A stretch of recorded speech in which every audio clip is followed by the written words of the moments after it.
We are live. Welcome to From the Swamp to the States, the podcast from Americans for Tax Reform, where we go across the 50 states to talk about the policies and politics that impact your wallet. And we're very excited today to have ATR President Grover Norquist joining us on the podcast. If you are watching on YouTube, Facebook, you're seeing the Twitter link, please feel free to ask questions, provide comments. You can throw them right in the social media feed or on the video feed as you're watching, and we'll get to comments and questions as we go here today. Grover, welcome to the podcast. Good to be with you. Thanks, Doug. Well, thanks very much for doing this. We're overdue to have Grover on, and we have a lot of state tax cutting activity that we've talked about in the past couple of years, and the momentum keeps going. So we're going to talk a lot about what states have done, what they are doing, what we can expect next, and why this is a big deal. Just this week, really great piece in the New York Post from Connecticut State Senator Ryan Fazio talking about the latest census data. So hat tip to him. And the numbers that we see year after year, Grover, are just showing that taxpayers, families, businesses are fleeing from blue states and going to red states. Grover, can you talk a little about the history there? I think that's a trend you've noticed for a long time. What have you seen in the past, and why do you think it's been accelerating in the past couple of years? Well, certainly the differences between the high tax blue states and the lower tax red states have really become much more significant. It used to be the southern states were maybe culturally conservative, but not low tax states. Certainly Texas and Florida have no income tax, but a lot of southern states, North Carolina had the highest marginal tax rates in the southeast. It's now been on a 12-year march down towards zero on the personal income tax. 4 years from now, they will have no corporate income tax. It's growing gangbusters in terms of the number of people who live there, the number of congressmen that they have, the number of electoral college votes they have. And the blue states very rarely now have Republican governors to even slow down the overspending and overregulation in states like Massachusetts and New Jersey and New York and California. In the past, there'd be moments where a Republican could get elected governor and maybe slow things down or even make things a little bit better. Those days are largely gone. Minnesota's gone. And the red states, just in the last 4 years, have decided, most of them, that they're going to go to zero personal income tax. And you see them now first moving to a single rate, flat rate tax, and then the march down to zero. North Carolina being the first state to sort of articulate, this is our strategy. And it took them 12 years. This does not happen overnight. They don't get rid of the income tax by raising other taxes. They remove the income tax bit by bit by not spending as much money and reducing the amount of money the state needs to function properly. So the number of states now en route to zero is significant. Used to be zero, and it's now probably about 10 to 15 states could credibly look you in the eye and say, we're committed to get our personal income tax down to zero as soon as possible. Yeah, and we count. So how do we count the no income tax states now? We have 8 that are straight up no income tax. New Hampshire's progressing to where we would say they could and should be the 9th no income tax state. And then we've had Washington State backslide. Yes, sooner than expected. New Hampshire a year ago had passed a 5-year phase out to zero. They didn't tax wages. They called themselves a no income tax state, kind of cheating, because they didn't tax wage income, but they did tax dividends and interest and your life savings when you retire. And that was a 5% tax, which is the same as in Massachusetts. They said, okay, in 5 years, we're going to go from 5, 4, 3, 2, 1, 0. And now Governor Sununu says we should go to zero now, immediately, not wait another 2 or 3 years to get to zero. So I believe that the 9th state will be New Hampshire. And you're right that Washington State is in the middle of a court fight still about whether or not to have a tax on capital gains, which would be an income tax and take them off the list of zero. Yeah, don't like to see that. We want more competition there, but it gives more opportunity for other states to step in and become a top 10 low income tax, no income tax state. And we have a number of states doing that. And I just want to highlight the census numbers that are just getting even more wild. So the 15 lowest tax states gained 2.3 million people on average. That's 2.2% of their previous population in the last 2 years. And the 15 highest tax states lost 1.2 million people, or an average of 1% of their population. Those are huge figures. For short periods of time, to be losing or gaining 1% or more of the state population, I mean, these are unprecedented mobility trends. And they appear to be getting worse. I mean, the states that are losing population, New York, California, these are the highest income tax states in the nation, particularly combined city and state for New York.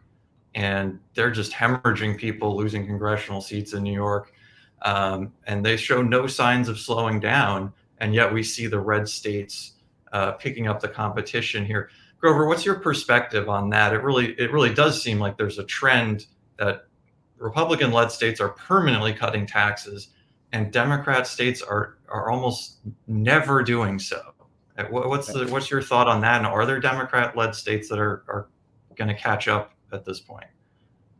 Well, the biggest divide between the two parties is, will you raise taxes? Will you cut taxes?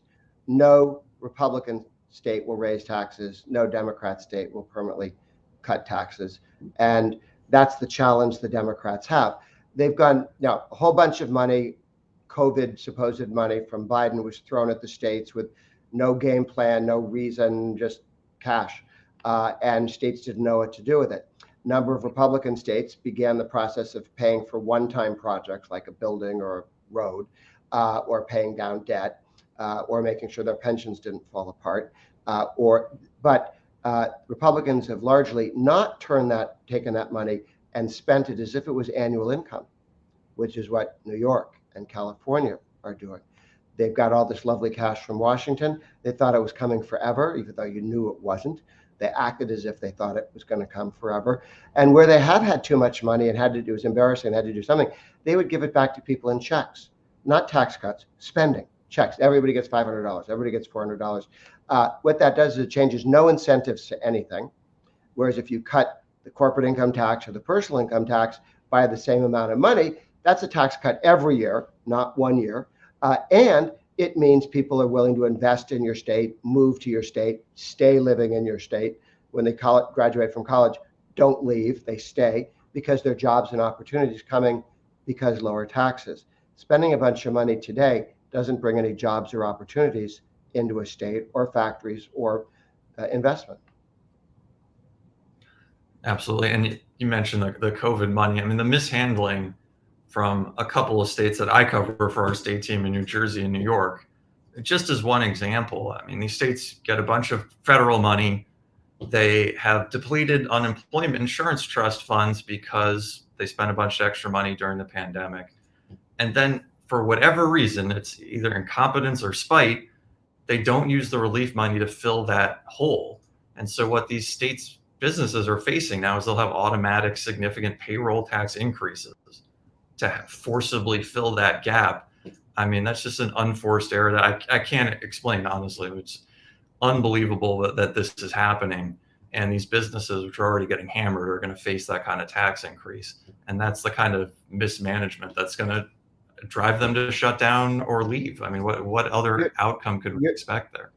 You're seeing people leave blue states and move to red states. But we are, as you point out, in the middle of a transition where all this money was thrown up in the air by the Biden administration, the 1.9 trillion because COVID, which was already over, and then 1.7 trillion because they wanted to. And the blue states have taken that and made themselves more dependent on bigger government and made it less possible from the reduced taxes or spending in the future. Red states have largely, not entirely. Alabama has increased its spending faster than California. So you can be an incompetent red state.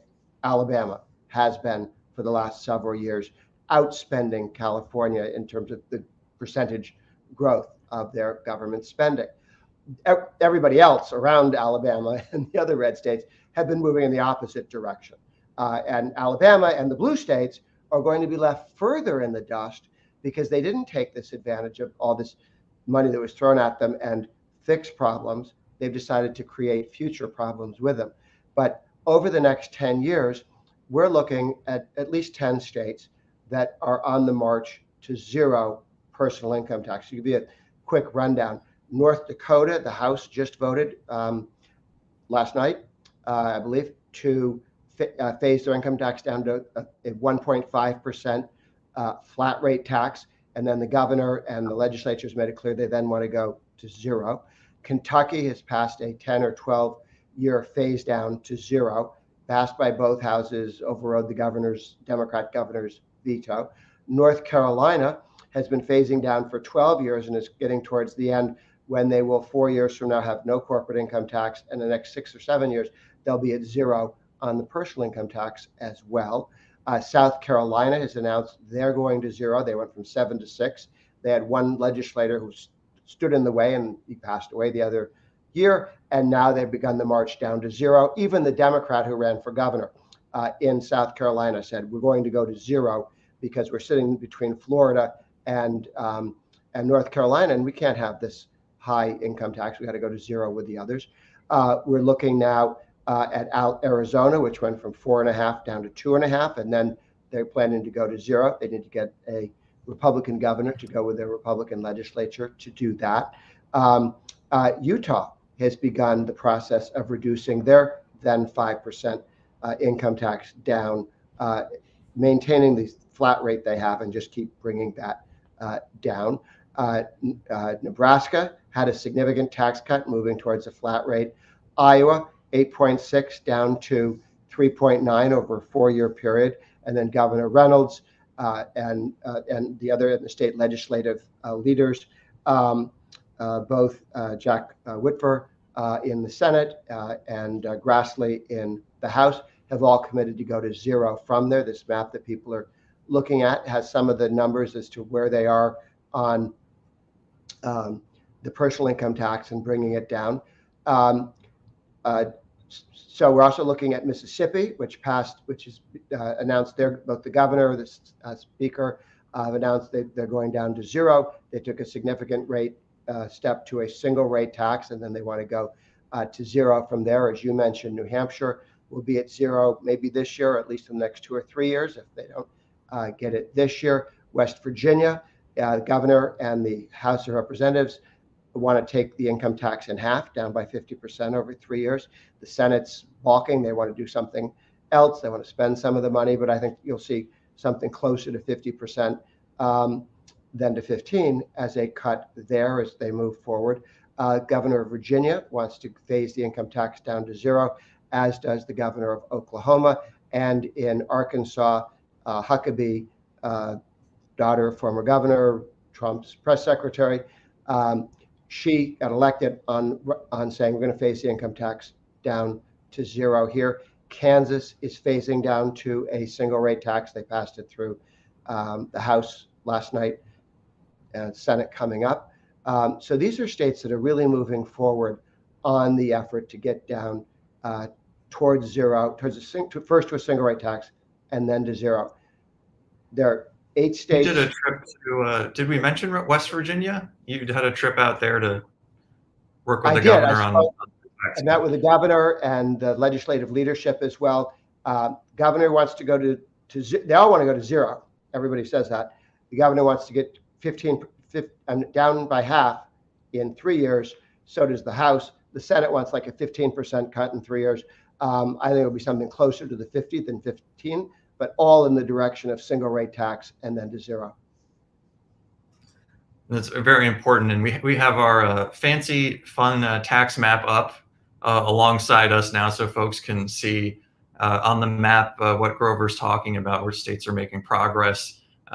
This map covers more what's been put into law so far, and so you all can see your state and the region, and that regional tax competition can make a big difference. Grover, can you talk a little bit about how North Carolina's leadership has made a big impact, not just in the policy of using revenue triggers, but also in getting those southern states you mentioned to take tax cuts seriously? Yeah, North Carolina was one of the high tax states. It was a Democrat, left of center Democrat state on taxes and spending up until just recently, 2010 to 2014. You saw that Republicans get control of the legislature, and Reagan Republicans having control of the legislature, not just Democrats who switched parties. Um, and they began the march to zero quite consciously. And they did so by saying, look, we're going to have this much spending, and when revenue pops up above that amount of money, you permanently cut the income tax a certain amount. So each time there's growth in revenue faster than personal income goes up, they take the excess and put it into an income tax cut. So they've been bringing the income tax rates down, down, down. They've been hollowing out the income tax so that fewer and fewer people even pay it at all. And they're en route to zero corporate income tax, zero personal income tax. Well, what do they do? Where do they get the money? The answer is they don't spend as much money as blue states. The difference between blue states and red states is that Florida spends $100 billion on state government. New York, with fewer people, spends $200 billion. So there's $100 billion that New York spends more than Florida. New York does not have $100 billion worth of better roads. They don't have better roads. They don't have better education. They don't have better anything in New York that the government runs. They have more expensive government, but not more services, more expensive services, but not something that you'd want to pay for. They have pensions, no reasonable American would ever get to see. They have pay way beyond what the taxpayers earn. And they have too many bureaucrats and too many work rules, and you can't fire them. And all of the things that make stuff fat, sloppy, and not functioning, the New York government has that. So what you get for $100 billion is fat, sloppy, and pensions, not competence and progress or better education or better anything. The roads are better in Florida. The education is better in Florida. What is New York getting? Okay, so when you say, well, how can you spend $100 billion less in Florida? Don't do stupid. And where do those New York pensioners live? In Florida. Yeah, well, that also they wander down to Florida and retire there. Florida's a little more gentle on your retirement income. And now Florida now has more people, and that happened a few years ago, and more jobs than New York State, and no income tax. So there's less income tax, and you get more jobs and people. It seems to be an inverse relationship. So and a couple other. Good. No, I just want to make sure we hit on a couple other states. Also want to remind folks, if they do have a question, let us know. We'll go over for about 5 more minutes here. So yeah, Grover mentioned a number of states that are active this session. So the map we had up shows what has happened, and now we have states really continuing to compete going forward. So we talked about West Virginia. I just want to make sure we reiterate states where folks are based there. Encourage your legislators to pursue these reforms.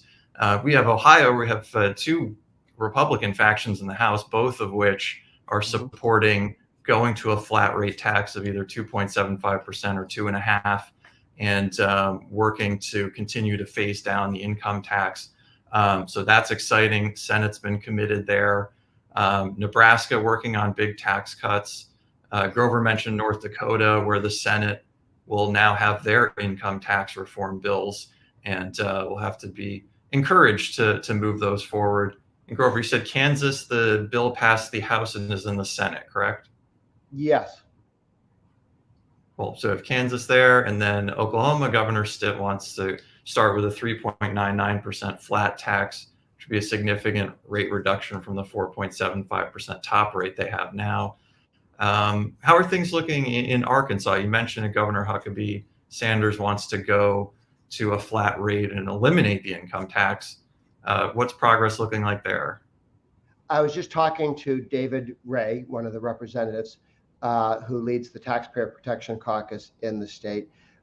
They're doing 2 things. One, they're doing full school choice, a 3-year phase-in so that every child has an education savings account and the state funding follows the child rather than goes to a school building.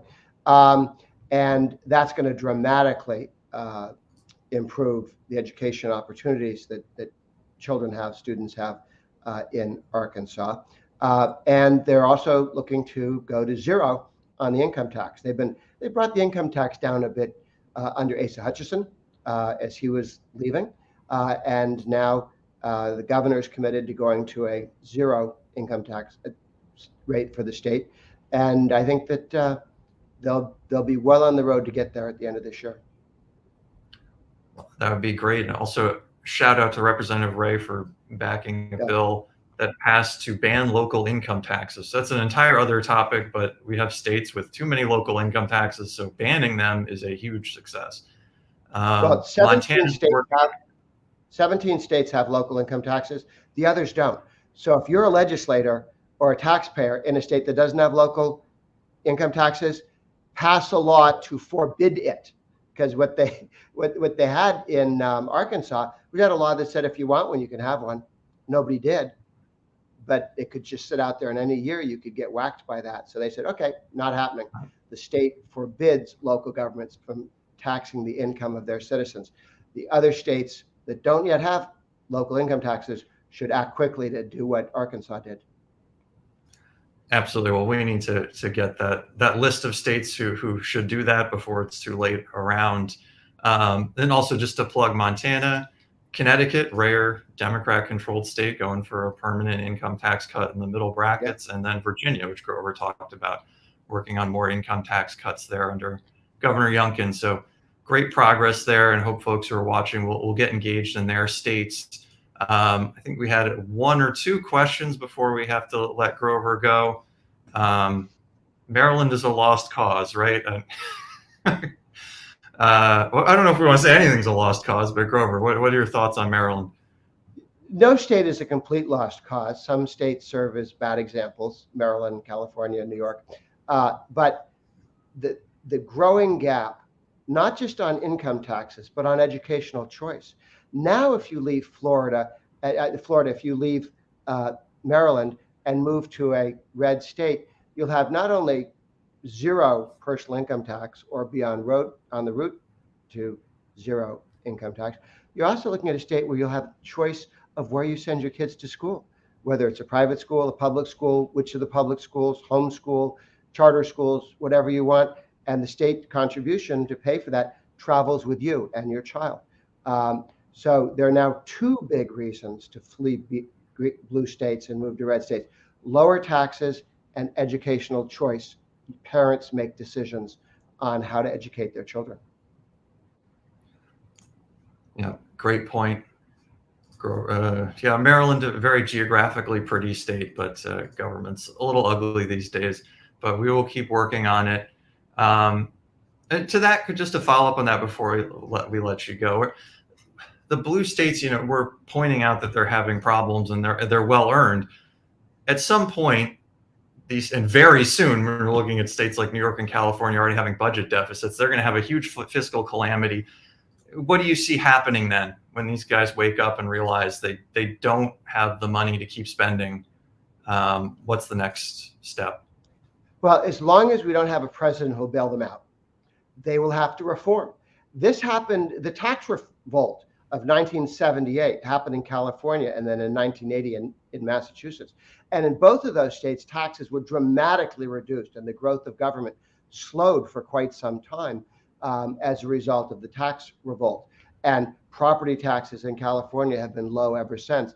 The Massachusetts taxes remained, the income tax was 5% and not increased. And they were able to rethink how they do local government through an initiative for taxpayers. You can have massive reform quickly once the blue states decide there is no bailout coming and they have to act. Then they'll fix things. And then I think you'll see a great leap forward on the part of the blue states. Well, that's an encouraging note to end on. Really appreciate you taking the time to talk to us, Grover. any last questions you can throw at me. We'll have to let Grover go here and wind things down. And you can also catch Grover on his own podcast. So keep an eye on his Instagram and the @Tax Reformer on Twitter, and Doug, thank listen you. to Grover's podcast. Thank you, Doug. Yeah, thank you.